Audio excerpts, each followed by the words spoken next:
40. Plato 427 sebelum Masehi sampai 347 sebelum Masehi. Filsuf Yunani kuno, Plato, mewakili titik awal filsafat politik barat, serta sebagian besar pemikiran, etika, dan metafisika kita. Spekulasinya pada persoalan-persoalan ini telah dibaca dan dipelajari selama lebih dari 2300 tahun. Karena itu, Plato merupakan salah satu bapak moyangnya pemikiran barat. Plato dilahirkan dalam sebuah keluarga terpandang di Athena sekitar tahun 427 sebelum Masehi. Semasa muda, dia berkenalan dengan filsuf ternama Sokrates yang lantas menjadi sahabat dan mentornya. Pada 399 sebelum Masehi, saat berusia 70 tahun, Sokrates diadili karena tuduhan yang kurang jelas, ketidaktaatan, dan merusak kaum muda Athena. Sokrates dinyatakan bersalah, divonis mati, dan dieksekusi. Pengeksekusian Sokrates yang oleh Plato disebut orang paling bijak, adil, dan terbaik yang pernah saya kenal, membuat Plato sangat muak terhadap pemerintahan demokratik. Tidak lama setelah kematian Sokrates, Plato pergi dari Athena dan berkelana ke luar negeri di 10 atau 12 tahun berikutnya. Sekitar tahun 387 sebelum Masehi, dia kembali ke Athena dan mendirikan sebuah sekolah di sana, akademi, yang terus beroperasi selama lebih dari 900 tahun. Plato menghabiskan sebagian besar dari sisa 40 tahun hidupnya di Athena, mengejar dan menulis filsafat.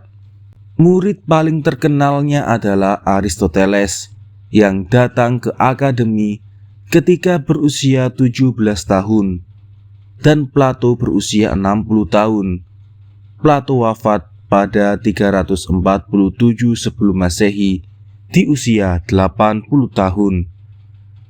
Plato menulis 36 buku, tidak hanya mengenai masalah politik dan etika, tapi juga mengenai metafisika dan teologi.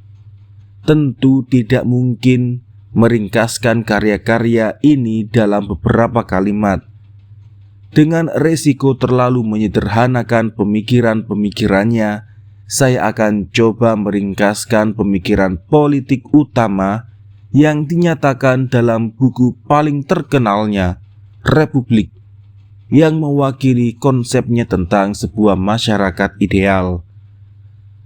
Bentuk pemerintahan terbaik menurut Plato adalah sebuah aristokrasi. Yang dia maksudkan bukanlah sebuah aristokrasi turun-temurun atau monarki, melainkan sebuah aristokrasi kepiawaian, yakni kekuasaan berada di tangan orang-orang terbaik dan paling bijak di negeri tersebut. Orang-orang ini harus dipilih bukan melalui pemungutan suara, melainkan melalui proses cooptation.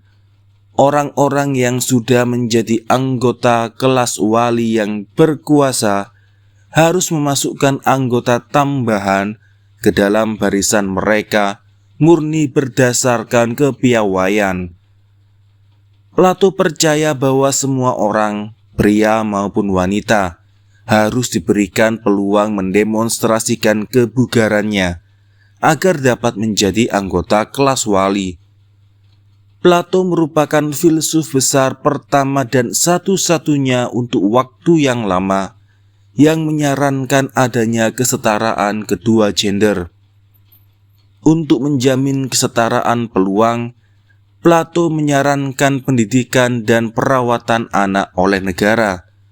Anak-anak harus menerima pendidikan jasmani menyeluruh Namun pendidikan musik, matematika, dan disiplin-disiplin akademik lainnya juga tidak boleh diabaikan. Pada beberapa tahap harus dilakukan ujian ketat.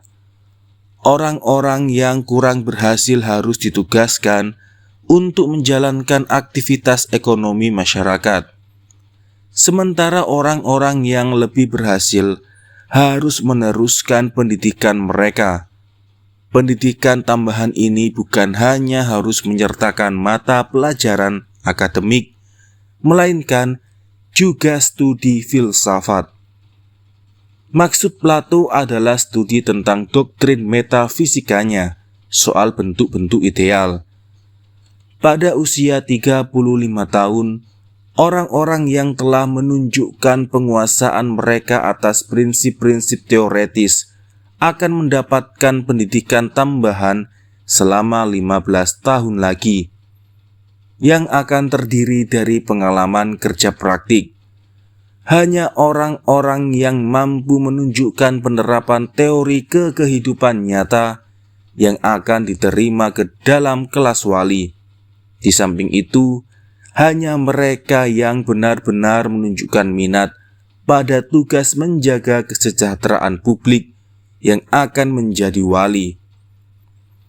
Keanggotaan dalam kelas wali tidak akan menarik bagi kebanyakan orang. Para wali ini tidak boleh menjadi kaya. Mereka hanya diperbolehkan memiliki harta benda minimal tanpa tanah atau rumah pribadi. Mereka akan menerima gaji tetap yang tidak terlalu besar dan tidak boleh memiliki emas atau perak. Para anggota kelas wali ini tidak boleh memiliki keluarga sendiri, tapi harus makan bersama-sama dan hanya boleh memiliki pasangan dari kalangan mereka sendiri. Kompensasi bagi para raja filsuf ini bukanlah kekayaan material, melainkan kepuasan melayani publik. Demikianlah secara ringkas pandangan Plato tentang republik yang ideal. Republik telah dibaca banyak orang selama berabad-abad. Namun harus dicatat bahwa sistem politik yang disarankan di sana belum pernah digunakan sebagai model pemerintahan sipil manapun. Selama rentang waktu antara masa Plato dan zaman kita, sebagian besar negara Eropa diperintah oleh monarki turun-temurun. Di abad-abad terakhir ini, beberapa negara mengadopsi bentuk pemerintahan demokratik. Ada juga bentuk-bentuk pemerintahan militer atau tirani demagogik seperti Hitler dan Mussolini. Tak satu pun bentuk pemerintahan itu mirip dengan republik ideal Plato. Teori Plato tak pernah diadopsi oleh partai politik manapun atau menjadi basis sebuah gerakan politik seperti halnya teori Karl Marx. Apakah dengan demikian kita harus menyimpulkan bahwa karya-karya Plato, walau dikemukakan dengan penuh hormat, telah diabaikan sepenuhnya dalam praktiknya? Saya kira tidak. Memang benar tidak ada pemerintahan sipil di Eropa yang mengambil polanya langsung dari model Plato, tapi ada kemirikan mencolok antara posisi gereja Katolik di Eropa abad pertengahan dan kelas wali dari Plato. Gereja abad pertengahan terdiri dari jajaran elit yang melestarikan diri sendiri. Anggota-anggotanya menerima pelatihan filsafat resmi. Secara prinsip, semua pria tidak peduli latar belakang keluarganya dapat memasuki kehidupan imamat, walau wanita tidak diperbolehkan. Secara prinsip juga, para klergi ini tidak memiliki keluarga. Tujuannya agar mereka lebih termotivasi oleh perhatian pada umatnya ketimbang nafsu untuk mendapatkan kemegahan diri. Ide-ide Plato juga memengaruhi struktur pemerintahan Amerika Serikat. banyak anggota konvensi konstitusional Amerika akrab dengan ide-ide politik Plato. Tentu saja konstitusi Amerika Serikat diniatkan untuk menjadi alat yang menggali dan mewujudkan kehendak rakyat. Namun konstitusi itu juga ditujukan sebagai alat untuk memilih orang terbaik dan terbijak untuk memimpin negeri. Kesulitan dalam menilai arti penting Plato adalah bahwa pengaruhnya sepanjang zaman, meski luas dan meresap, selalu bersifat halus dan tidak langsung. Selain teori politiknya, pembahasannya tentang etika dan metafisika telah memengaruhi banyak filsuf sesudah dirinya.